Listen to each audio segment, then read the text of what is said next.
May problema ba? Wala naman po. Sige, iwan na muna kita. Okay bagay na bagay yan sa'yo. Ganun ba? Medyo nahihiya ako.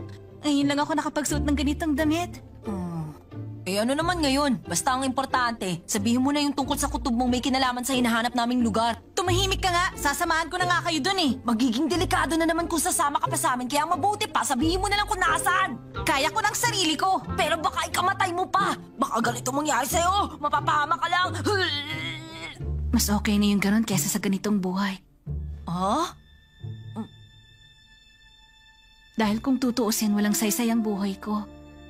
Lagi kong iniisip kung kailan darating ang araw na totoong mabubuhay ako. Bakit mo naman sinasabi yan? Anong ibig mo sabihin? Hindi ka totoong nabubuhay.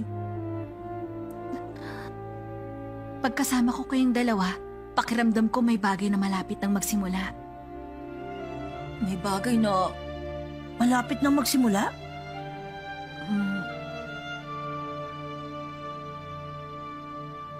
Gon, pwede ba tayong mag-usap? Pasensya na, sandali lang to.